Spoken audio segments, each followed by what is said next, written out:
ಸ್ವತಂತ್ರ ಸೇನಾನಿ, ಸಹಕಾರ ಮಹರ್ಷಿ, ಶಿಕ್ಷಣ ಶಿಲ್ಪಿ ದಿವಂಗತ ಅಪ್ಪನಗೌಡ ಪಾಟೀಲರ 51ನೆಯ ಪುಣ್ಯಸ್ಮರಣೆಯ ಕಾರ್ಯಕ್ರಮವು ಗುರುವಾರ 23 ಅಕ್ಟೋಬರ್ ಮುಂಜಾನೆ 11 ಗಂಟೆಗೆ ಸ್ಥಳೀಯ ಎಸ್ಡಿವಿಎಸ್ ಆವರಣದಲ್ಲಿ ಅರ್ಥಪೂರ್ಣವಾಗಿ ನಡೆಯಲಿದೆ ಎಂದು ಸಂಘದ ಕಾರ್ಯದರ್ಶಿಗಳಾದ ಜಿಸಿ ಕೊಟಗಿ ಇವರು ಕರೆಯಲಾದ ಸುದ್ದಿಗೋಷ್ಠಿಯಲ್ಲಿ ತಿಳಿಸಿದರು.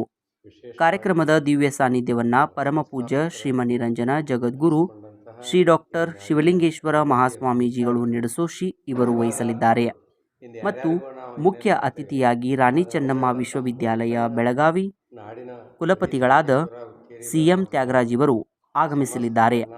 ಕಾರ್ಯಕ್ರಮದ ಅಧ್ಯಕ್ಷ ಸ್ಥಾನವನ್ನು ಮಾಜಿ ಸಚಿವರು, ಎಸ್ಡಿವಿಎಸ್ ಸಂಘದ ಅಧ್ಯಕ್ಷರು ಶ್ರೀ ಎಬಿ ಪಾಟೀಲರು ವಹಿಸಲಿದ್ದಾರೆ.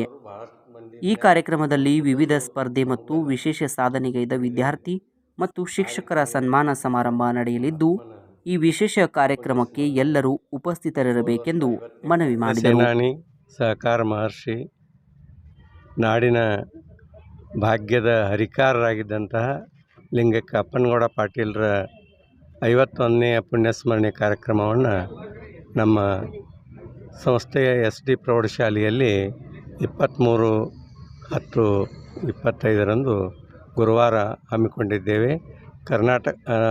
ಕರ್ನಾಟಕದ ಖ್ಯಾತ ವಿಶ್ವವಿದ್ಯಾಲಯವಾದ ರಾಣಿ ಚೆನ್ನಮ್ಮ ವಿಶ್ವವಿದ್ಯಾಲಯದ ಕುಲಪತಿಗಳಾದ ಪ್ರೊಫೆಸರ್ CM ತ್ಯಾಗರಾಜರವರು ಮುಖ್ಯ ಅತಿಥಿಗಳಾಗಿ ಆಗಮಿಸಲಿದ್ದಾರೆ.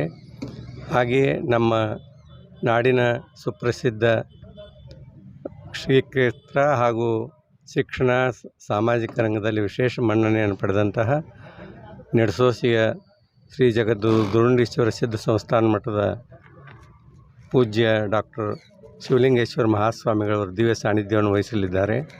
ನಮ್ಮ ಸಂಸ್ಥೆಯ ಅಧ್ಯಕ್ಷರು, ಮಾಜಿ ಸಚಿವರು ಸನ್ಮಾನ್ಯ ಎ ಬಿ ಪಾಟೀಲ್ರವರು ಸಮಾರಂಭದ ಅಧ್ಯಕ್ಷತೆ ವಹಿಸ್ತಾ ಇದ್ದಾರೆ. ಲಿಂಗೈಕ್ಯ ಅಪ್ಪನಗೌಡ ಪಾಟೀಲರು ಸಹಕಾರ, ಶಿಕ್ಷಣ, ಸ್ವಾತಂತ್ರ್ಯ ಹೋರಾಟ, ಕರ್ನಾಟಕ ಏಕೀಕರಣ ಈ ಎಲ್ಲ ರಂಗಗಳಲ್ಲಿ ಬರೀ ನಮ್ಮ ಉತ್ತರ ಕರ್ನಾಟಕ ಅಂದರೆ ಈ ಕಿತ್ತೂರು ಕರ್ನಾಟಕ ಅಂತೇನು ಕರಿತೀವಿ, ಈ 7 ಜಿಲ್ಲೆಗಳಷ್ಟಲ್ಲ, ಇಡೀ ಕರ್ನಾಟಕ ಹಾಗೂ ಮಹಾರಾಷ್ಟ್ರದ ಹಲವಾರು ಜಿಲ್ಲೆಗಳಲ್ಲಿ ಅವರ ಒಂದು ಕೀರ್ತಿ ಸಾಧನೆ ಭಾಳಷ್ಟು ಜನರಿಗೆ ಗುರುತಿದ್ದಾವೆ. ಇಂದಿನ ಯುವ ಪೀಳಿಗೆಗೂ ಅದನ್ನು ಪಸರಿಸುವಂಥ ಕಾರ್ಯ ತಮ್ಮಿಂದ ಆಗಬೇಕು. ನಾಡಿನ ಸಮಸ್ತ ಜನತೆಯು ಇದರಲ್ಲಿ ಪಾಲ್ಗೊಳ್ಳಬೇಕು. ವಿಶೇಷವಾಗಿ ರೈತರು, ವಿದ್ಯಾರ್ಥಿಗಳು, ಕಾರ್ಮಿಕರು ಇವರೆಲ್ಲರ ಬಾಳಿಗೆ ಬೆಳಕಾಗಲಿ ಅಂತ ತಮ್ಮ ಬದುಕನ್ನು ತೆಗೆದಂತಹ ಒಬ್ಬ ಪ್ರಾತಸ್ಮರಣೀಯ ವ್ಯಕ್ತಿಗಳು ಅಪ್ಪನಗೌಡ ಪಾಟೀಲರು. ಶಾಸಕರು ಹೇಗಿರಬೇಕು ಅನ್ನೋದಕ್ಕೆ 3 ಬಾರಿ ಶಾಸಕರಾಗಿಯೂ ಅವರು ಒಬ್ಬ ಮಾದರಿ ಶಾಸಕನ ವ್ಯಕ್ತಿತ್ವವನ್ನು ತೋರಿಸಿದ್ದಾರೆ. ಹಾಗೆಯೇ ಸಹಕಾರ ರಂಗದಲ್ಲಿ ಇಡೀ ದೇಶಕ್ಕೆ ಹಾಗೂ ಏಷ್ಯಾ ಖಂಡದಲ್ಲಿ ರೈತರಿಗೆ ಅತಿ ಹೆಚ್ಚು ಕಬ್ಬಿಗೆ ದರ ಕೊಟ್ಟು ಅದರಲ್ಲಿಯೂ ಖ್ಯಾತಿಯನ್ನು ಅಪ್ಪನಗೌಡ ಪಾಟೀಲರು ಹಾಗೂ ಬಸಗೌಡ ಪಾಟೀಲರು ನಾಡಿಗೆಲ್ಲ ಸೈ ಎನಿಸಿಕೊಂಡು ನಾಡಿನ ಹಾಗೂ ರಾಷ್ಟ್ರೀಯ ಶುಗರ್ ಬೋರ್ಡ್ನಲ್ಲಿಯೂ ಕೂಡ ರಾಷ್ಟ್ರಮಟ್ಟದ ಸಂಸ್ಥೆಗಳಲ್ಲಿಯೂ ಕೂಡ ಅವರಿಂದ ಮನನೀಯವಾದಂಥ ಸೇವೆ ಸಂದಾಯವಾಗಿದೆ. ಕಾರಣ ಎಲ್ಲರೂ ಈ ಕಾರ್ಯಕ್ರಮದಲ್ಲಿ ಪಾಲ್ಗೊಂಡು ಆ ಮಹಾತ್ಮರ ಪುಣ್ಯಸ್ಮರಣೆಯನ್ನು ಯಶಸ್ವಿಗೊಳಿಸ್ಬೇಕಂತ ಕೇಳ್ತಾ ಇದ್ದೀವಿ. ಈ ಸಂದರ್ಭದಲ್ಲಿ ನ್ಯಾಯವಾದಿಗಳಾದ RB Patil, BI Hebbali, doctor SI Madyawapgol, PB Burji ಉಪಸ್ಥಿತರಿದ್ದರು.